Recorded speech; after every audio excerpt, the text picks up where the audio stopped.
Hi everyone, welcome to another Gamers Command video. I'm Eric, also known as maybe North America's last remaining Chaos Arc fan, and I'm one of the newer members of Gamers Command. And today I'm interviewing Mr. Sam Prime here, who was one of our participants in the Final Fantasy TCG Worlds 2024 player from the US, along with our teammate Tori Kelly. You can go watch his video that was recently uploaded. He talks with our other teammate Key about his adventures and his decks and just his total overall time over there in Japan. And today we're going to try to do the same with Sam here. So Sam, do you want to go ahead and introduce yourself as well? Yeah, sure. So I'm Sam Prime. That's if you don't know, I am a avid shark decks. I like Earth Water. I've been playing monsters for a very long time. Yeah. Otherwise, I'm just really excited to see what questions you have up for me. I didn't ask you what you had beforehand, so I'm a little nervous, but we'll see what I can do. I'll give you the best answers I can.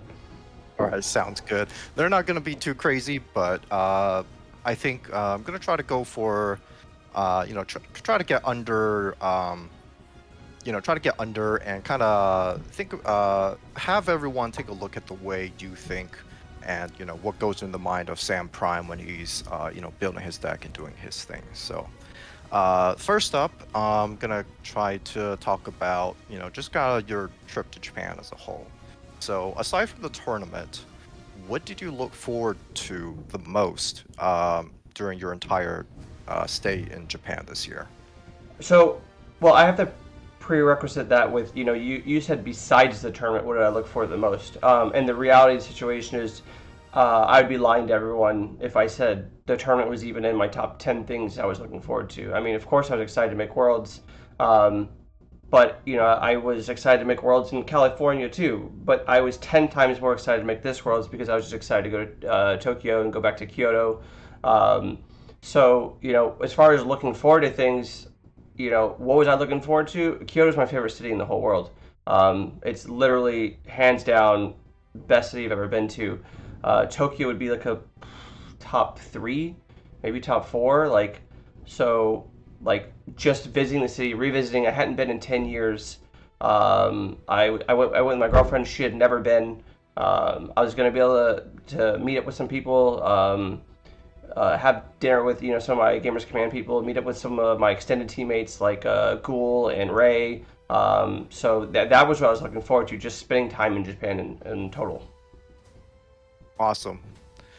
Number 2, what was the best thing you ate in Japan? As we all know, Japan is kind of famous for having some of the arguably best food in the world. They have quite a variety of different interesting cuisine, and I'm sure your trip is no exception to that.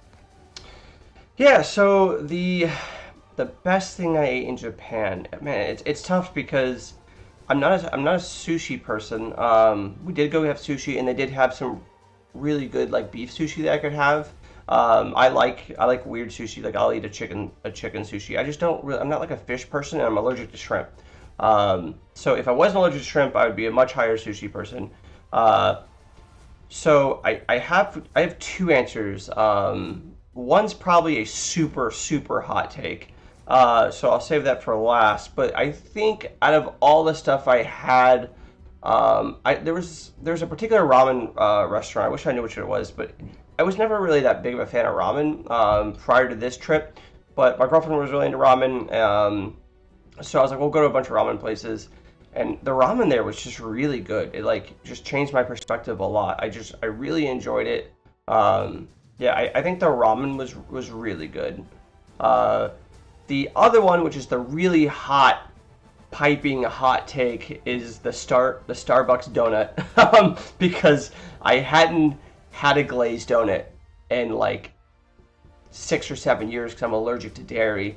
But the donuts at Starbucks in Japan don't have dairy in them. They're vegan donuts, but they taste exactly like a glazed donut.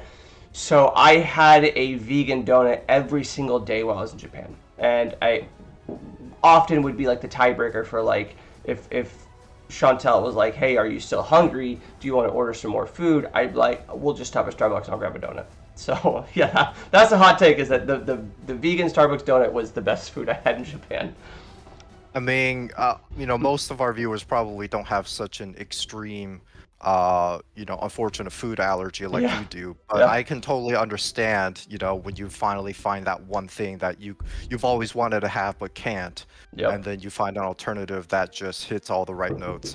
I It to can me I it can definitely tasted, understand yeah, that. it tasted exactly like a glazed donut, and That's it awesome. was just something I wasn't ready for when I bit into it. I was just like, well, this is probably going to be good, but like I don't know how good, and I was blown away. So the other thing is I haven't had taste in like 7 or 8 years because of like some nasal problems that I had surgery for. And now that like I've gotten it fixed, I'm under some sort of medication that kind of helps me control it. Like the last 2 weeks, I've had taste, so getting taste back right before Japan was a game changer. So to me, all the food was amazing. I actually enjoyed every single bit of it, but I don't know how much of that was like, hey, welcome back to having taste.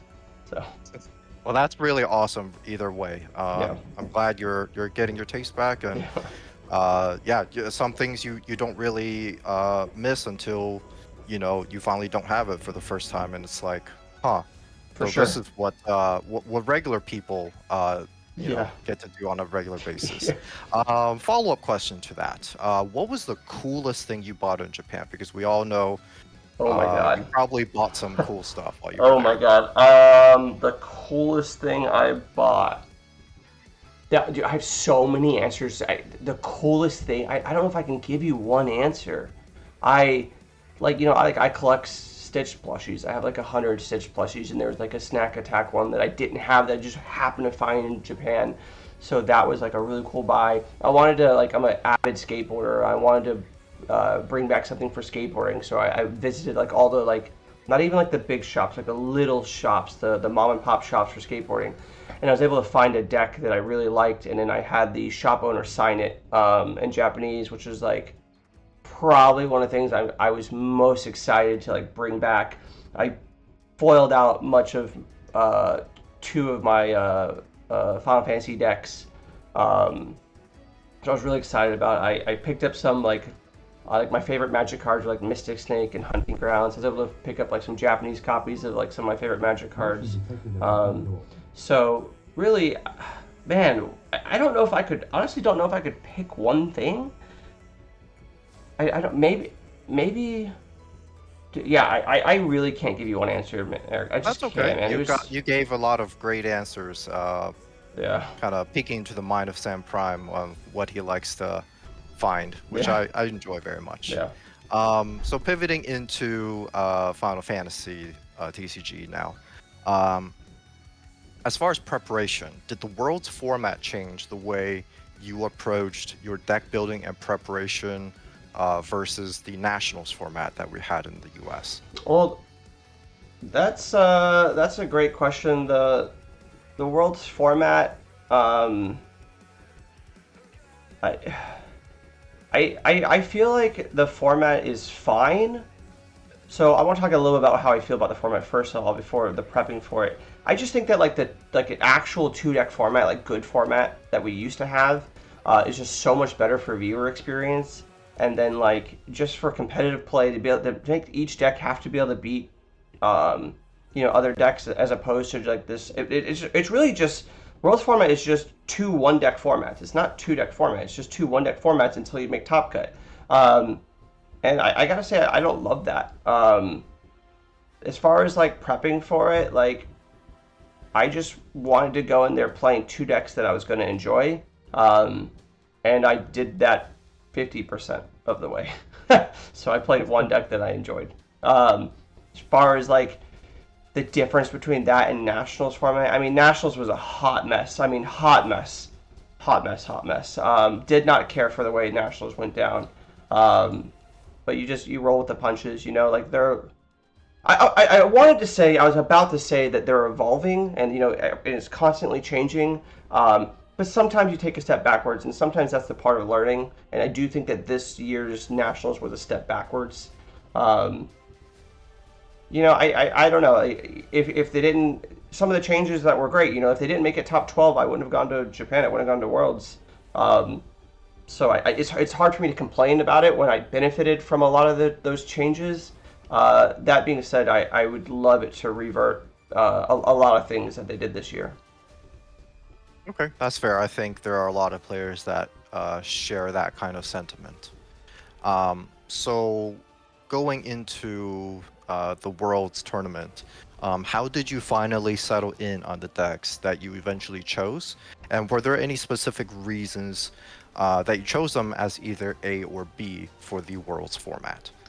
Yeah, so it's such a good question, and I'm glad to be able to get my perspective out there versus like I watched School's video and Tori's video, and the reality is that we don't always have the same goals. Like not everybody has the same goals, and so it's really important to understand when you look at the decks that I chose to play, what my goals were for Worlds versus their goals.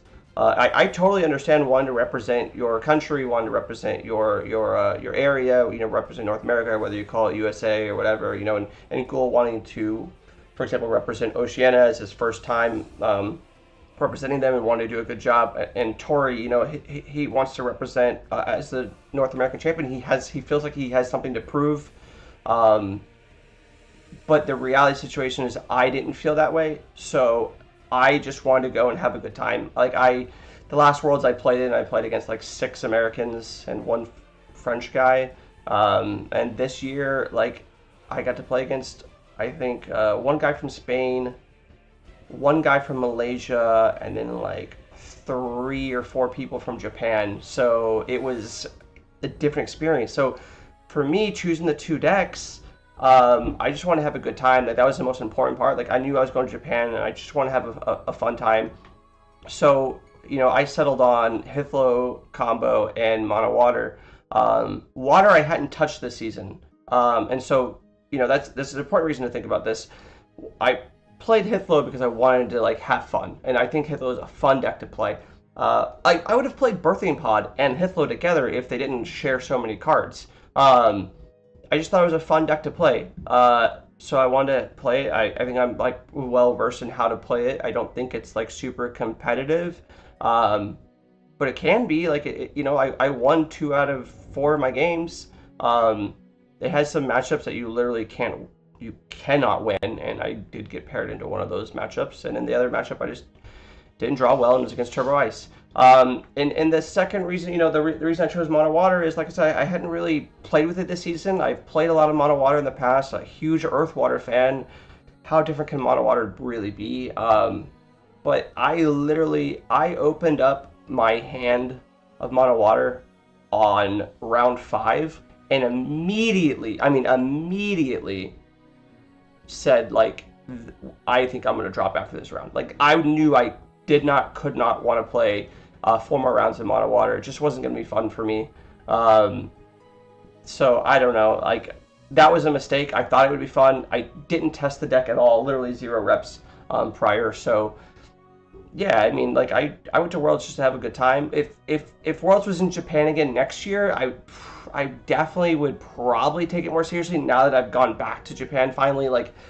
I don't want to say the novelty of Japan will wear off, because I it's one of my favorite countries in the world.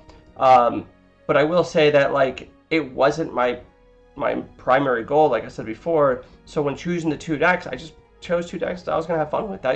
That's the reality situation. Everyone goes for different reasons. I know it's not super competitive answer that people want to hear from me, but it's not everyone's gonna choose 2 decks that are the best decks they wanted to play in the room. If I wanted to play the 2 decks and the best decks in the room, I think I would have played Chaos as my first deck and Refia as my second deck. And I played Refia 0 times this season because it's just not fun to me. It's not my playstyle. I think the deck's insane. It's amazing.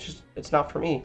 And so, when people want to, you're going to Worlds, how locked in are you on your 2 decks? My answer's I'm not locked in. I don't know. We'll figure it out. It's not super stressful to me. Yeah, as you said earlier, going to Japan and experiencing the culture, the food, and what it has to offer, that was the real prize. It was. The tournament is just, a fun little side event.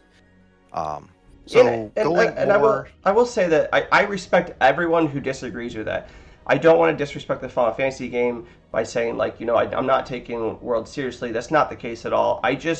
You have to understand that like, it's just wasn't as important to me as going to Japan. I really wanted to go visit, and I know people will say, well, you could have gone any time, so maybe you should have taken it more seriously.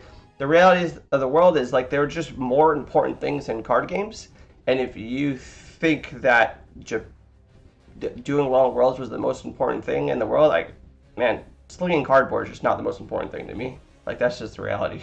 I completely agree with that sentiment. I think if I were in your shoes, I probably would have also tried to play something that I was more happy with on a personal level than Hmm. on a competitive level.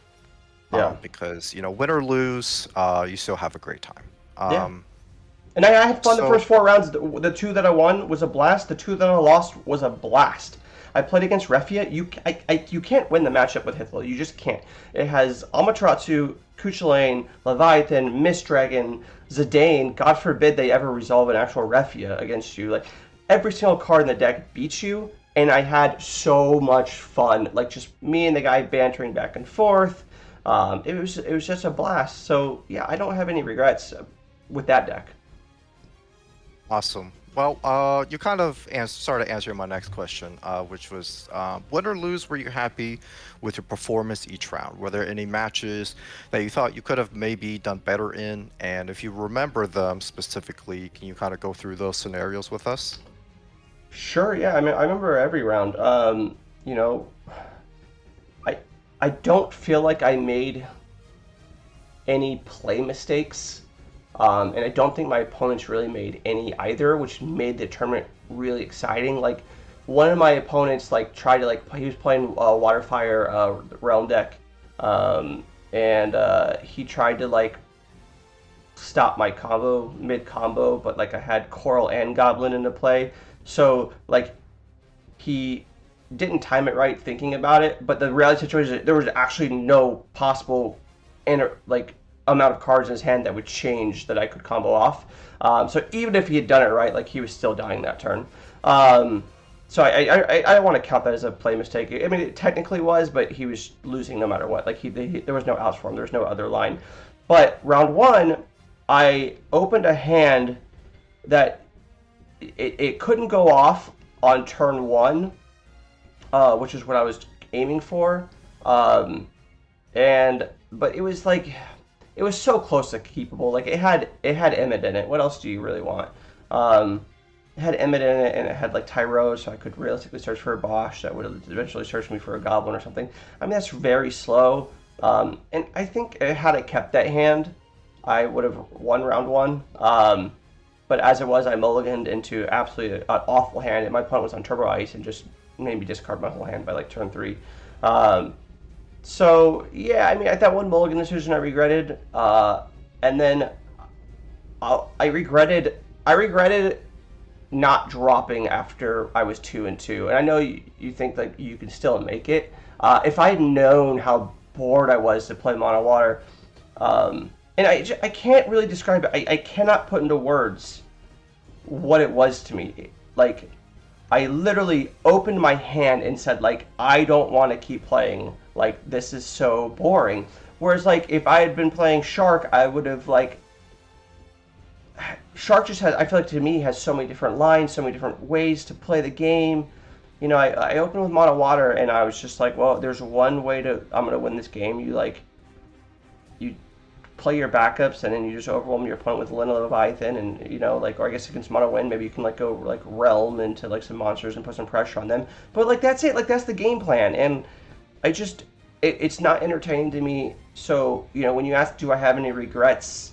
In per rounds and what I played, yeah, I mean, I should have dropped up to round 4. That's what I should have done. I don't regret dropping up to round 5. A lot of people, they want to stay in it. They're like, well, I don't want to be last on the list or whatever. It's like there's a lot of people who like finished 3-3, right? But they started like 0-3, and it's like, I get why you kept playing. I do, and like maybe you get the signature cards because you get like 9 cards signed by the others, and that's really cool. That's super cool. But you're in Tokyo, and unless you go there often, like there's so much to do there. I just thought that, far as like life experiences goes, I was gonna be better off going off and doing that stuff, and that just speaks to why I did not go back for side events. I was shocked that they had so many people go back for side events. The pricing was terrible, frankly. Like, it was just absolutely just terrible. Like, the side event pricing for in 2019 was like, and I'm not exaggerating, like 8 to 9 times better. So yeah, I mean, do I have regrets after each round? Like just not dropping after round 4. That's my only regret. Maybe, obviously, if I could play a different deck, if I was having fun, I would have loved to play around 5 through 8. Don't think that like I should just drop after round 1. I didn't have fun at Worlds. Like, I'm just complaining. I'm not at all. Like, all of that is on me for playing Mono Water. Like, I shouldn't have played a deck that like I hadn't picked up. I didn't have any reps with. So like, I didn't know how much I was gonna not enjoy the deck. That's totally on me. If you could go back in time and choose a different deck to play for your second deck, what would it be? I know this sounds like, because it was Hara's second deck, that like this is like you just realizing like hindsight, but no, like I was very close to playing Water Fire. And if my understanding is right, it's not even Water Fire that got Hara to win, right? I think that he just took. I mean, I didn't watch the stream, so that's how much I was enjoying Japan. I have not watched the World stream. I don't know what decks he played. I saw a picture of Hara holding the trophy and had his Refia deck in front of him. I assume that he played Refia throughout the losers bracket, because he was in the losers bracket. So I can't. So what I'm saying is, yes, I would have gone back and played Water Fire because I was already planning on playing that. It would have been quite a different list than Hara's, but I'm not saying that because he won, because I don't even think Water Fire is the reason he won. I think Refia just carries you through the losers bracket, which was also Ghoul's plan. He knew that, like, actually I don't think he mentioned this in his video, if I recall, but when I was talking to him personally, he knew that like if he ended up in the losers bracket, he could just play the best deck in the format all the way in through Top Cut, which is Refia. So yeah, if I could go back in time, I would have played Hithlo and Water Fire, or I would have played Hithlo and Water Earth Shark. I don't remember if the cards interact, but maybe I would have just played. Well, yeah, maybe Water Earth Shark, or some sort of fire deck, like mono fire deck. I don't know. Yeah, I would have loved to play the next 4 rounds with a good deck. And not even a good deck, a more fun deck for sure. Okay. Oh, you know what? All right, here's another hot take. Here's a hot take. I don't like Chaos. I do think that, you said the only. But hold on. Let's. I have a relevant question for that later on. Okay. I will just say this then. I think Chaos is kind of fun. Like, I don't like that it exists, but I would have played Chaos too. That's another option. I would have played Chaos over anything like Mono Water or Mono Wind. Yeah. Gotcha. Okay. I was actually going back and rewatching the post Nationals video that you and Tori made, and in that video you had mentioned that there were new breakout decks at previous Worlds tournaments. Mm-hmm. However, it looks like, at least according to Top Cut this year, the meta doesn't seem to have really changed a whole lot. Maybe there were 1 or 2 new cards that kind of made an appearance, but for the most part, it seems like the most dominant archetypes are still the same dominant archetypes that they were last set. Pun intended or no? Well, pun intended. With that in mind, how do you feel about the current Opus 23/24 meta? Do you think that it's a good thing, that it hasn't really shifted much? Do you think it's a bad thing, or are you kind of ambivalent, not really caring, just kind of going with the flow? Yeah, I have. I don't have that long for this video to record. Like this is such a great conversation. We could do a whole video on it. So how do I feel personally?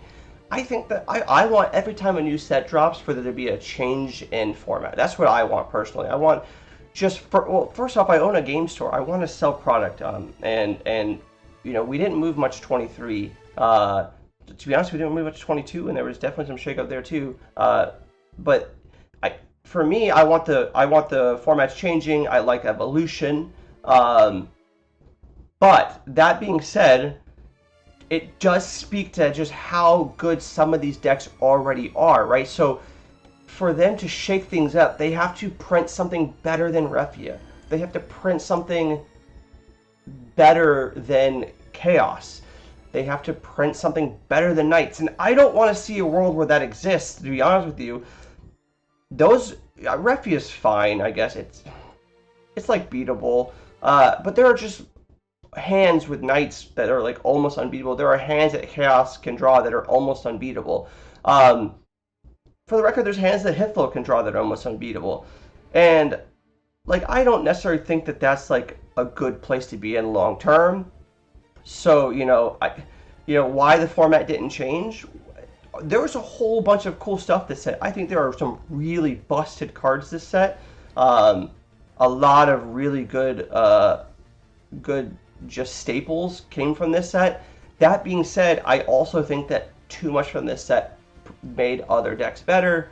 I think particularly like Refia got a really, really, really sick limit break, and then Chaos got more than a few tools itself to be even better.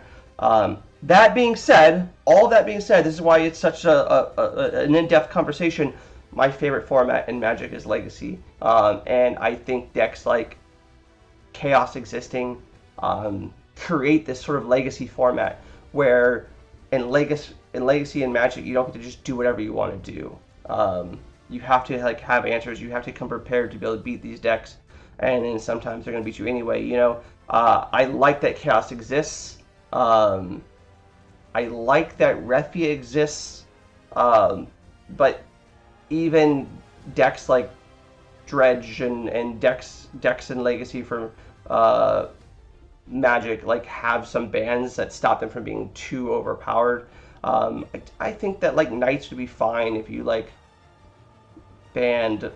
I don't know. You could probably pick any one of the cards and it would still. I guess like Laswell, Corilla, and Ramsar are like the problems. I don't know what you would take out, but you could take out any one of those cards and the deck would still be good. You could ban 4-color Wall and Refia would still be very, very good. As far as Chaos goes, I don't know what you would take out from that deck.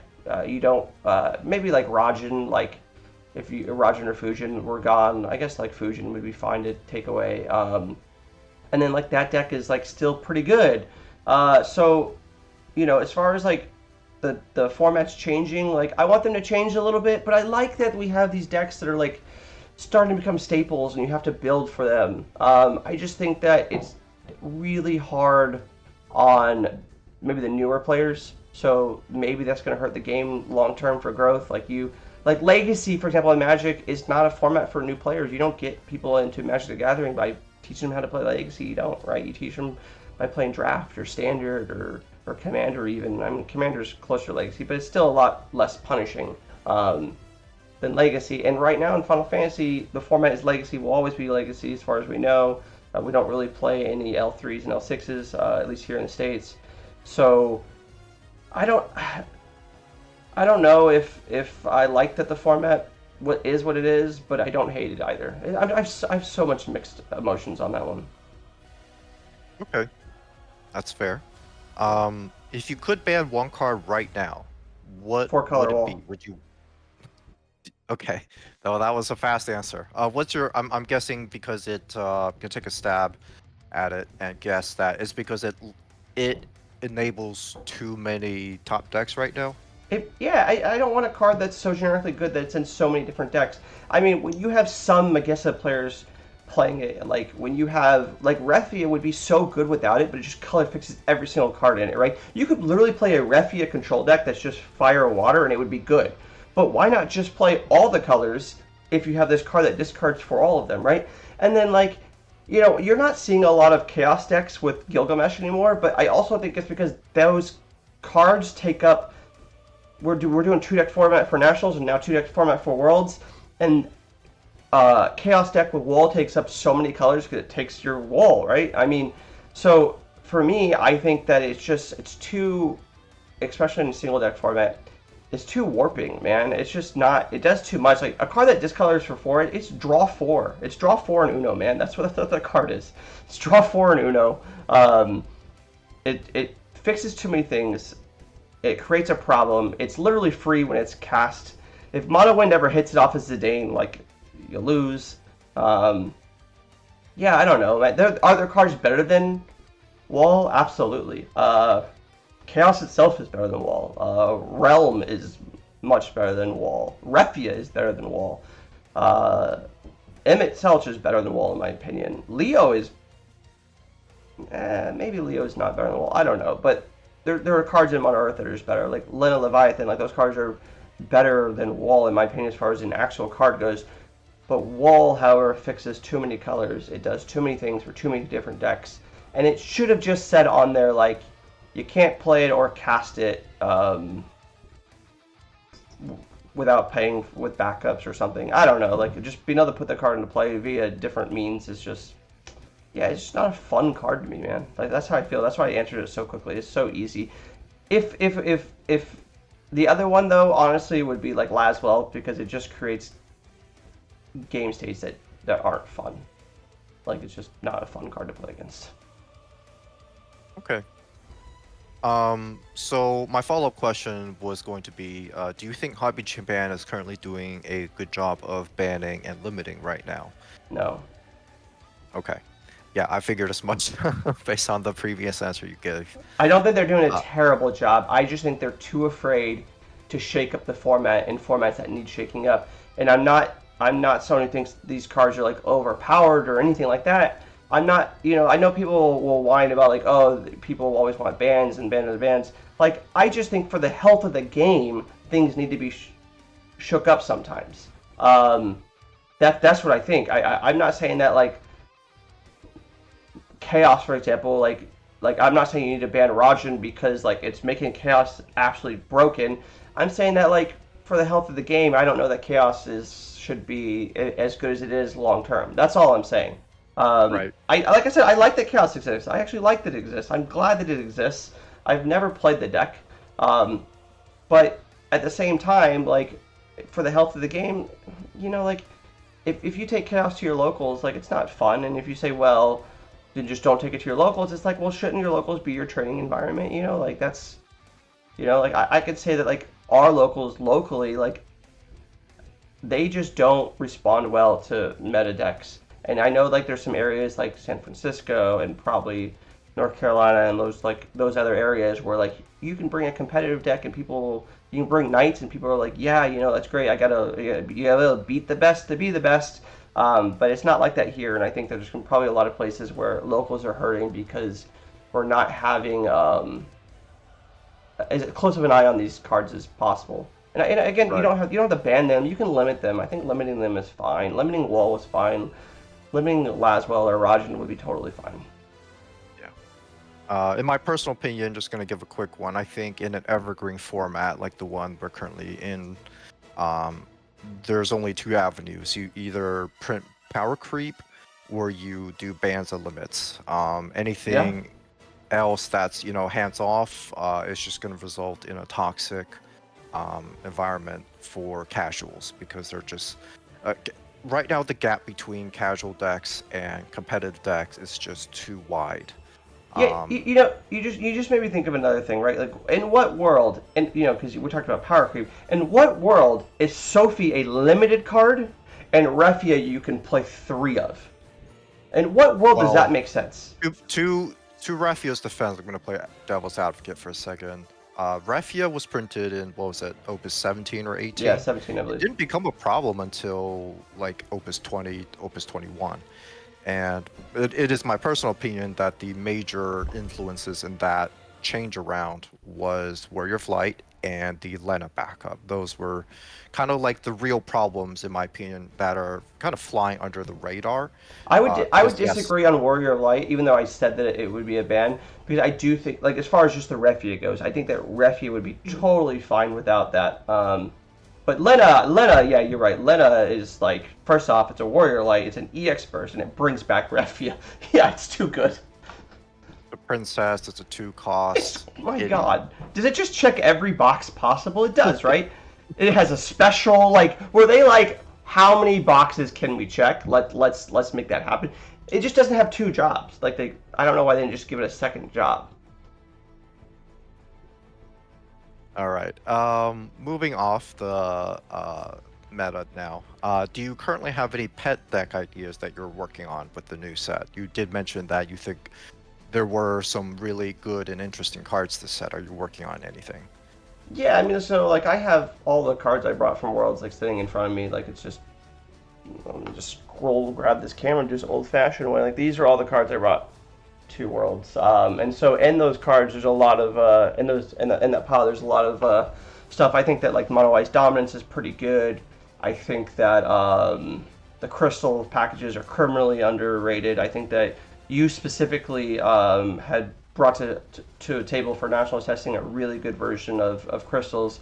I think that water lightning crystals is pretty good. I think that water fire crystals could be pretty good. I think that there's just so much from this new set that is criminally underexplored right now, but you also can't blame anyone because they were putting their World Championship run life on it, right? So like, if you don't have enough time to test crystals, are you really going to spend the last week before Worlds testing a deck that you might not play? Like, I don't know. Like, I think that you just, hey, look, you know what's really good? Knights and Refia. Those are 2 good decks. Just bring 2 really good decks.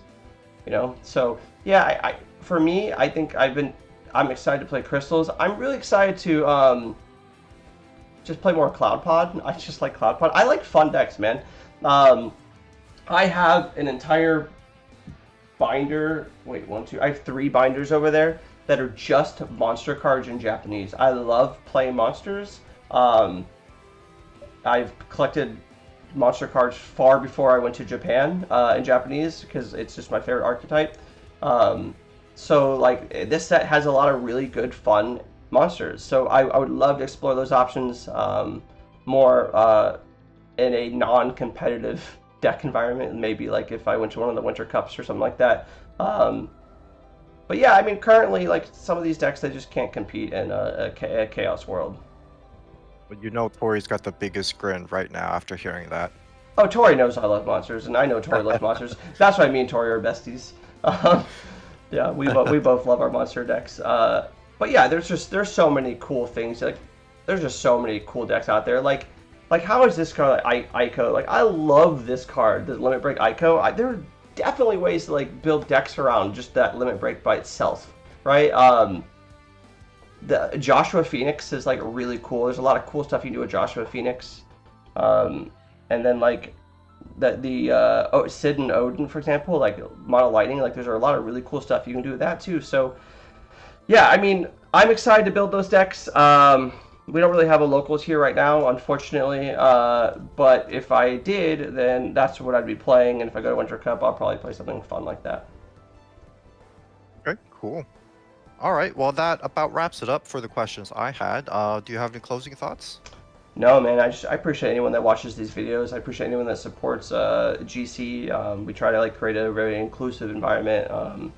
So I mean, we appreciate you guys watching any of our videos. We love your comments, so feel free to comment. I will just openly, like I already stated before, apologize for anyone who's offended that they felt like I did not take Worlds seriously. That's not the case. What I took is that, you know, like who knows how many times I'll get to go to Japan in my lifetime. So just openly apologize if you took that the wrong way. I could just see people being like, it's on the same venue of like cutting, flip it or rip it, right? Like it's like how disrespectful. It's like, no, man, like my life is just so much more important than a trading card game. So you just gotta take that from that perspective. I do want a huge shout out. I already wrote it out, but huge shout out to like Jeff, Eric, Ray, Tori, Cool, is that it for as far as people that help test? Brian? And Brian, yeah, for you guys for helping me test. Just what a blast! Even just the testing was prior to Worlds with all the new cool decks, like had such a great time. So just shout out to you guys for putting the time. I mean, I think it shows a lot of character if you guys aren't qualified and yet you put time into helping us prepare. Like we super appreciate it. And that's definitely what a good teammate is. So shout out to you guys for sure. You guys are homies. All right, shout out to all the homies. Yeah. Well, thanks for watching, everyone. Don't forget to hit that like and subscribe button, and look forward to the next video. Yeah. Thanks, guys, and thanks, Eric, for being here. All right, thank you all. Bye.